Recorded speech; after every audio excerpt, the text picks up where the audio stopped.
Hello YouTubers and fellow vintage radio enthusiasts. Well, this is a radio, it's been on my short list of radios for a good while, and I've tried winning these a number of times through the last few years, but you know, of course I'm kind of cheap, you know, I have to be, I can't afford to pay top dollar for these old radios, so I always have been outbid.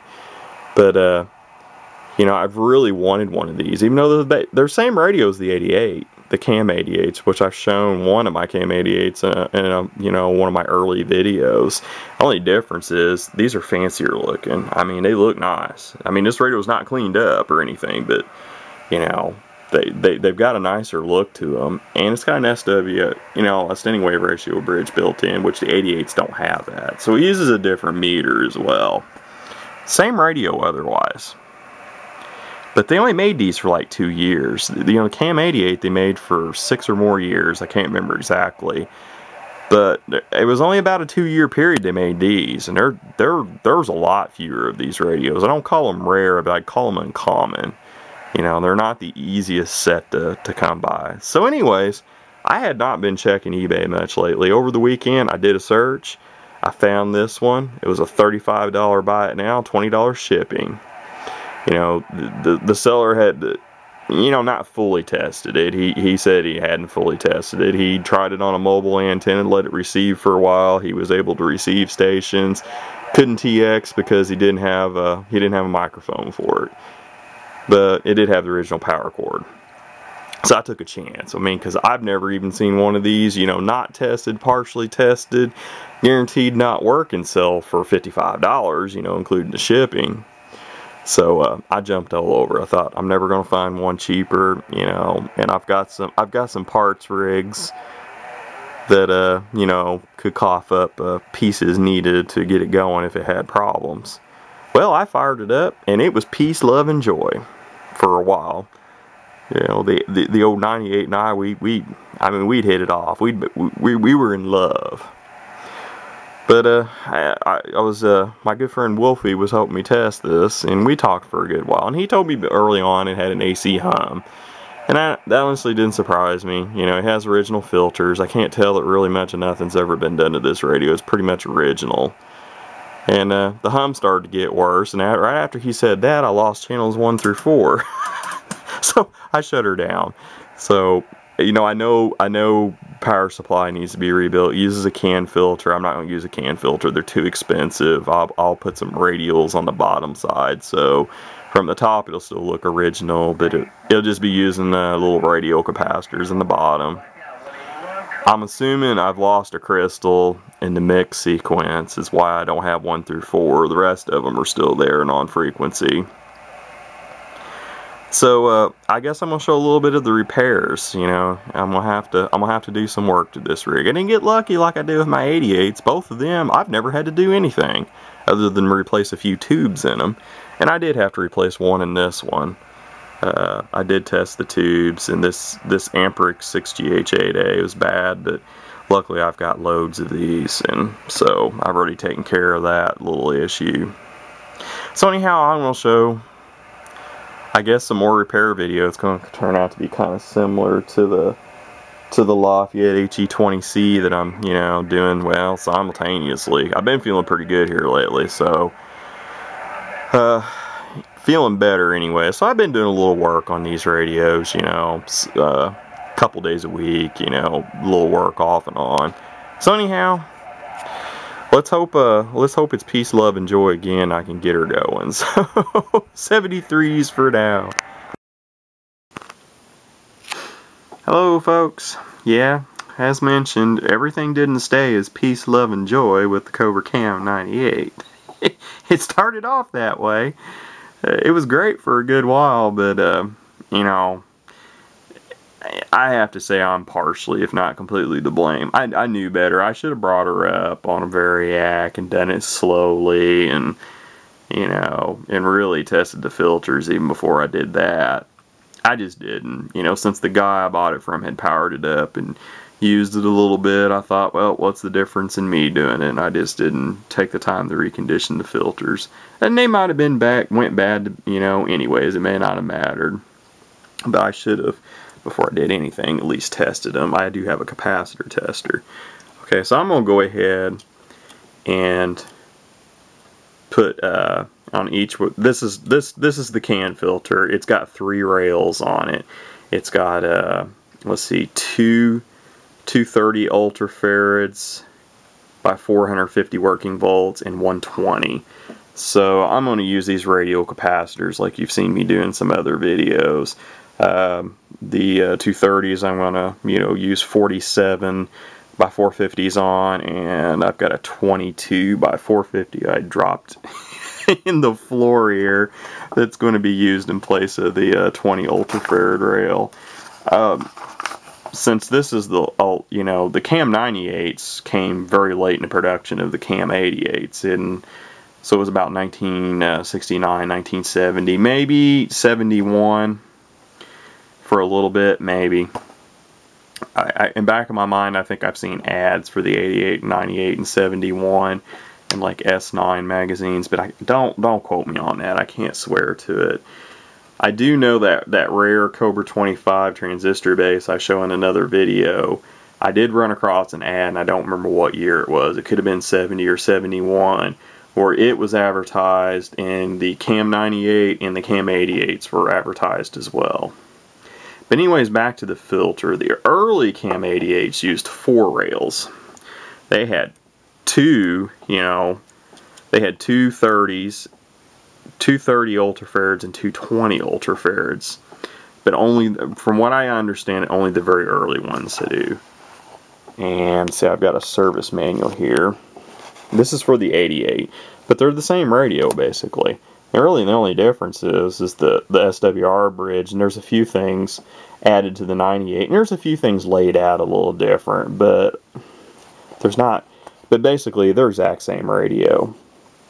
Okay, the main power supply, high voltage supply filter is this C1. And notice how C1 has A, B, C, and D. Okay, the early ones had 4 rails, you know. The A rail was 30 ultrafarad, 450 volts. The B rail of Charlie 1 was 30 ultrafarad, 450 volts. And notice it's got the symbol. And these symbols you see on the can filter, and it'll be marked. You see, you got a square, triangle, half circle, and these markings are on the side of the can filter on the top side. And if you look at the symbol, it'll tell you what the service manual is telling you too. It'll tell you what the microfarad, or in today's, you know, terminology, ultrafarad, you know, what its capacitance is, in other words, and what its working voltage is for that particular rail. But if you notice, I got another one listed with no symbol, and it's the delta. So it would be Charlie 1 delta. So if you had an early set, oh, I'm sorry, it's Charlie 1 Charlie, because see, there's a footnote on this one. None of the others have a footnote, but notice there's a 1 with a circle. You go down here and look at the 1 on the circle. It says not used in some versions. And from my little research, and it's very little, the early ones, so a lot of the very early Cam 88s used a 4 rail filter, where the later versions in this 98 would be the same as a late version 88, used just 3. So anyways, that's the rundown on that. You know, I might even have a service manual for the 98. I just never looked, because the 88's the same radio, so it just wasn't needed. But as I investigated that, I seen a few other problems. I had forgot, and I haven't looked up in the service manual or traced these down to see what they really do. See these little blue capacitors here I'm pointing at? That one is starting to push out, it looks like to me. And back here, I gotta find it again. It's so well hidden. Yeah, it's so well hidden, I've lost it.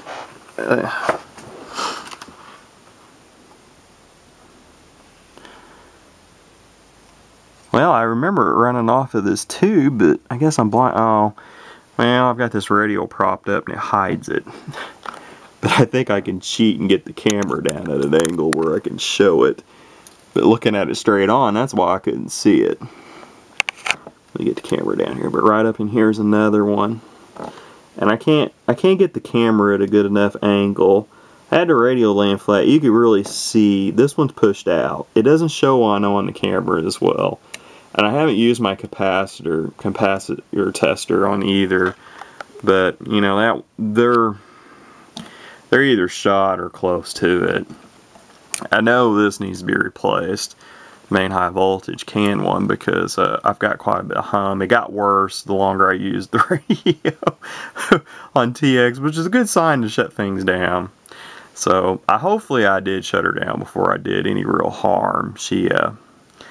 But I did seem to lose channels 1 through 4, so I could have toasted a crystal. I don't know. I'll get this all lined out, these capacitors replaced, and then see where I'm at on channels 1 through 4. If they're still dead or down, where the others were fine, you know, transmit and receive before I shut it down, then I'll have to start looking into the mix sequence and see what crystals, you know, derive those 4 channels and figure out which one is bad. Okay. Hello everybody. Okay. I got it done. I haven't powered it up yet, so hopefully no fireworks, no smoke. I did not put all the negative leads to one ground because you know, CAN filters make for a nice tidy installation. You know, since they've just got 4, you know, they just got their lugs on the bottom, and then all your connections are made straight to them. Well, I had to put the capacitors on the bottom, so, you know, I'm running off of 3 different grounds. But I think it turned out fairly neat looking. I mean, it's not as spiffy as, you know, if I had used a CAN filter, but CAN filters are expensive anymore. You know, these radials I used instead serve the same purpose, and I probably don't have it a little over $1 in, you know, all 3 of them. But this is how it turned out. I've insulated most of the connections. That's actually an old piece of coax jacket there. Heat shrink here. Piece of coax jacket there. Had to move the connections around a little bit. And I ran into more problems. This radio, probably when it was built, or maybe later, has been damaged. I don't know if you can see that in the video, but this terminal strip is broke. It's broken here, and the lug came completely out. The lug used to have these connections here going to it. And we go further towards the back of the radio, and it's broke here as well. Now this one's still in there tightly. I left it alone. It's not, you know, well, I left it alone for, you know, a number of reasons. One, it's still tight, and the main reason it's still tight because that's a case ground. So, you know, this filter, there used to be this axial. You remember the old made in U.S.A., you know, cardboard wrapped? Well, this little niche, no, that's a Rubicon, I'm sorry, is replacing it. I went up in value a bit, went up a lot in working volts, which doesn't really matter. This was 100 microfarad or 100 ultrafarad by 50, you know, working volts. I went with 150 ultrafarad by 100 working volts, and on my capacitor checker it tests like 140 something. So, you know, it's only 40 something ultrafarad over. The others I stayed pretty close in tolerance. Instead of 30s or 47s, this is the 20 ultrafarad rail of the CAN filter, and I put a 22 on it. I replaced the little filters, them little blue ones I showed you in the video. These were made in Austria. I don't think that's showing up in the video. Yeah, there we go. I think that's showing up. It was made in Austria, and actually these are pretty small for the time period. This one is supposed to be a 12.5 ultrafarad by 25 volts, and notice they used a comma instead of a period, since, you know, it's a European filter. This only tested, this is the one that's pushed, it's not sealed on the end, it's pushed its end, you know, positive end out, and this only tested like 1 point something ultrafarad. It was way low. and that was the one that was over here on this tube. I went up a little, but not much. Trying to think, what did I put on it? I can't remember, folks. That's terrible. Can't remember. It's a 22. Okay. So I did go up a fair amount on it. It's a 22 ultrafarad. I should have looked what this tube does. I don't think it'll make any difference, but we shall see. The other one still tested good. That was up here, you know, went across that carbon resistor, and it was a 2.5 by 25 volts, and it tested, I think, like a little over 3, you know, ultrafarad. And I went ahead and replaced it with a new, you know, Taiwanese Nicheon. It's a 4.7 by 50 volt. So I'm gonna power this up and give it a try. It has all electrolytic capacitors in this are now new, so hopefully she'll go back to working right. I guess we shall soon see.